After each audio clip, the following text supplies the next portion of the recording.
फवाद साहब, ईरान का ये जो मुतालबा है कि न्यूक्लियर प्रोग्राम के हवाले से अगले मरहले में बात हो, इसकी एक और वजह भी आपको नज़र आती है कि ईरान में इंटरनल तकसीम के हवाले से इन मामलात को लेकर जो बातें हो रही थी। अमरीकी न्यूज़ वेबसाइट एक्सियस ने यह दावा भी किया है और ज़राए से बाकायदा तौर पर दावा किया है कि अब्बास अरागची ने पाकिस्तान समेत मिस्र, तुर्की और कतरी हुकाम को ये बताया कि ईरान में अमरीका की न्यूक्लियर प्रोग्राम के हवाले से मुतालबात पर इत्तेफाक राय नहीं है। और ये कहा जा रहा है कि ये बड़े इंतहाई किस्म के मुतालबात हैं, बिलखसूस कि अमरीका कहता है कि सस्पेंड किया जाए यूरेनियम इनरिचमेंट को एक दहाई से ज़्यादा अरसे के लिए, जिस पे पहले भी बात हुई थी, इख्तलाफ सामने आया था, और इनरिच्ड यूरेनियम को उनके मुल्क से मुंतकिल करना। इन दो बातों के हवाले से ये मीडिया ये दावा कर रहा है कि उनके अपने इंटरनली इत्तेफाक नहीं पाया जाता। ये भी एक वजह है कि कंसेंसस इंटरनली ईरान में बिल्ड किया जाए इस पर। देखिए, मेरे ख्याल में कंसेंसस तो ईरान में कभी भी नहीं था, और मैं ये इसलिए कह रहा हूँ क्योंकि जो सुप्रीम लीडर थे अली खामनाई साहब, उनका तो बाकायदा फतवा था कि हम न्यूक्लियर वेपन्स जो है वो नहीं बनाएंगे, और शायद इसलिए वो मामला तो रुके पड़े थे। लेकिन उसके साथ साथ ईरान के सिस्टम में बिल्कुल एक न्यूक्लियर वेपन हासिल करने के लिए जो डिमांड है वो भी मौजूद है। तो एक कन्फ्लिक्टेड पॉइंट ऑफ व्यू तो है उनकी उनकी जो रियासती निज़ाम है उसके अंदर। आप ये भी देखें कि जो JCPOA हुआ था ओबामा एडमिनिस्ट्रेशन के साथ, उसमें ईरान मान गए थे कि उनकी जो इनरिचमेंट है वो 3.67 तक, मेरे ख्याल में ये लेवल था, वहां तक वो ले आएंगे, जबकि वेपन ग्रेड के लिए आपको जो है वो 90% तक जाना होता है। और उसको वो फॉलो भी कर रहे थे in return for lifting of sanctions और दीगर जो उनको रिलीफ दी जा रही थी। वो ट्रम्प साहब ने उठा के बाहर फेंक दिया। जैसे ही ट्रम्प साहब ने वो JCPOA उठाकर बाहर फेंका अपनी पहली टर्म में, तो ईरानियंस ने एकदम जो है वो अपनी इनरिचमेंट को 3.67 से लेकर 60% तक ले आए, विच मीन्स के बॉम्ब ग्रेड लेवल तक तो नहीं पहुंचे, लेकिन उससे करीब करीब पहुंच गए। अब इस वक्त इस जंग के बाद उस निजाम में न्यूक्लियर वेपन हासिल करने के लिए कितना प्रेशर है, ये ऑब्वियसली कहना मुश्किल है, लेकिन क्लियरली जब पहले भी एक दौर आई थी तो अब भी जरूर होगी। लेकिन एक उसमें जो इम्पोर्टेंट पहलू है अफसर, जो मैं आपके सामने रखना चाहूंगा, वो ये कि ईरानी सिस्टम में ये भी रहा है कि जी अगर हम न्यूक्लियर वेपन नहीं बनाते तो उसकी इवज हमें जो कुछ मिले वो सब्सटैंशियल होना चाहिए।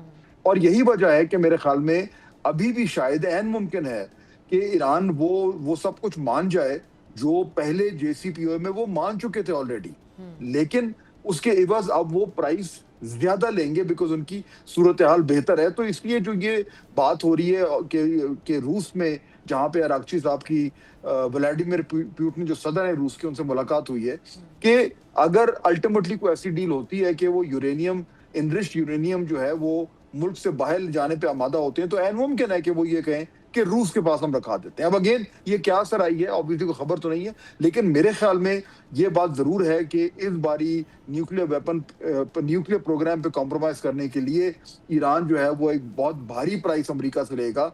क्या अमेरिका वो कीमत देने के लिए तैयार होगा? I think that's the big question. Fawad साहब, ये जो इनडायरेक्ट टॉक्स की तरफ अब मामला जा रहे हैं और तमाम तरफ से इसका कोई दोनों तरफ भी एतराज़ नज़र नहीं आ रहा, और पाकिस्तान भी अभी तक फैसिलिटेट कर ही रहा है, आप समझते हैं कि इससे चांसेस बढ़ते हैं कोई मामला तय पा जाने के? क्योंकि डायरेक्टली तो हमने देखा पहला जो मुज़ाकरात हुए वो किस अंदाज में बेनतीजा रहे थे।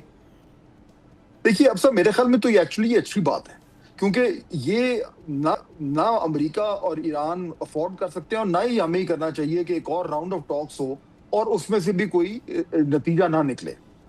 बेहतर यह है ग्राउंड वर्क पहले किया जाए, बंद दरवाजों के पीछे बात होए, इनडायरेक्ट जो है वो कम्युनिकेशन हो, और फिर आमने सामने वो तभी आके बैठें जब वाकई में कुछ हद तक एक बेसिक प्लान पर अग्रीमेंट हो गया है। तो इसलिए शायद इसमें जल्दबाजी नहीं करनी चाहिए। ये 50 साल पुराना एक मामला है, ये 21 घंटों में नहीं जो है वो सुलझता। तो ये जो पाकिस्तान के जरिए जो कम्युनिकेशन हो रही है उसमें दीगर ममालिक भी शामिल हो रहे हैं, और दोनों ममालिक यानी ईरान और अमेरिका ये समझते हैं कि मजीद जंग करना उनके मफाद में नहीं है। तो इसलिए मेरे ख्याल में अगर कुछ थोड़ा वक्त लग भी जाता है, ये बेहतर है कि बात कुछ बन जाए और फिर इस्लामाबाद में आकर और फेस टू फेस कोई अग्रीमेंट। فہد صاحب، ایک اور بحث آپ نے دیکھی ہوگی پچھلے کچھ دنوں میں پاکستان کے ثالثی کے کردار کے حوالے سے، اور ایران کتنا اعتماد کرتا ہے پاکستان پر، اس پر بڑی قیاس سرائیاں ہو رہی تھیں عباس عراقچی کے اس دورے کو لے کر، جو کہ غلط بھی ثابت ہوئی کیونکہ وہ واپس عمان سے بھی پاکستان آئے، تمام چیزیں کنوے کیں اور اگین وہ وہاں پر گئے. کوارڈینیشن تو ہمیں نظر آتی ہے، لیکن آپ کی نظر میں کیا ایران کو بھی اپنی پوزیشن اس حوالے سے واضح کرنے کی ضرورت ہے، یا واضح ہے ان کی پوزیشن کہ وہ پاکستان کو ہی ایک بااعتماد ثالث کے طور پہ دیکھتے ہیں، اور وہ ایران جو کسی اور پر اعتماد کرنے کو تیار نہیں نظر آتا اس وقت؟ نہیں دیکھیے، یہ جو آپ نے جن خبروں کا حوالہ دیا، یہ ظاہر بات ہے ہم سب نے دیکھی ہیں، ادھر ادھر سے آ رہی ہیں اس وقت. پاکستان کے رول کے حوالے سے دبے الفاظ میں لوگ تنقید بھی کرتے ہیں. وہ سارے ویسٹڈ انٹرسٹ ہیں، ایجنڈاز ہیں، جو سٹوریز آ رہی ہیں. آپ بھی جتنی منجھی بھی صحافی ہیں، آپ نے بھی گیس کر لیا ہوگا کہ وہ جب ذرائع سے سٹوری آتی ہے تو اس کے پیچھے کیا ہوتا ہے. تو میرے خیال میں وہ کوئی اتنی بڑی چیز نہیں ہے.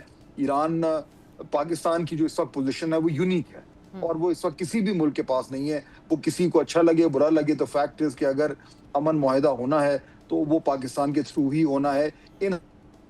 ایسی صورت حال میں کوئی ایسا ملک نہیں ہے جو آ کر ایکولی ایران کے ساتھ اور امریکہ کے ساتھ گفتگو کر سکے. اور پچھلے 3-4 ہفتے میں جو نیگوسیشنز ہوئی ہیں، بڑی گہرائی میں جا کے بات چیت ہوئی ہے. وہ ایک دم ہوا میں تو نہیں اڑ سکتی. اس لیے میرا نہیں خیال کہ ایران کو بھی وضاحت دینے کی ضرورت ہے، اور پاکستان کو تو بالکل ہی نہیں ہے. الٹیمیٹلی جو کچھ بھی ہوگا اس میں پاکستان کا رول سینٹرل ہی رہے گا. ڈاکٹر سلیم صاحب، آپ کی نظر میں بطور ثالث پاکستان کا اب آپ کو کیا سٹیٹس نظر آتا ہے؟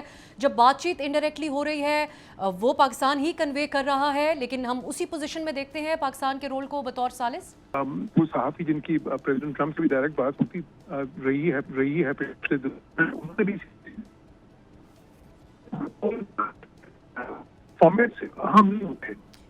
چلیں، میں جوہر صاحب کی کو ہم صحیح سے سن نہیں پا رہے ہیں، غالباً کچھ اس میں ٹیکنیکل ایشو ہے. آخر میں رشیا کا رول آپ سمجھتے ہیں بڑھتا ہوا؟ جو سٹیٹمنٹ آج آیا ہے، ولادیمیر پوٹن کہتے ہیں کہ جو ہو سکا روس کرتا رہے گا. تو جو آج ایران اور رشیا کا ایک کلیکٹیو میسج آیا ہے، اس کو دیکھتے ہوئے آپ سمجھتے ہیں کہ آگے ہمیں باقاعدہ روس بھی پوزیشن لیتا ہوا نظر آئے گا؟ بالکل آپ درست کہہ رہی ہیں سر. روس کا رول بہت زیادہ امپورٹنٹ ہو گیا، ہمیشہ سے تھا، لیکن اب ویزیبلی ہو گیا. آپ دیکھیے، اس سے پہلے جو چین کا رول واضح ہو چکا ہے. چین نے بڑے اس قسم کے بیانات دیے ہیں جس سے بالکل کلیئر ہو گیا کہ وہ اس معاملے میں جو ہے وہ اپنے آپ کو ایک بہت امپورٹنٹ سٹیک ہولڈر سمجھتے ہیں. اور امریکہ کے صدر کا وزٹ بھی ہونے جا رہا ہے چین.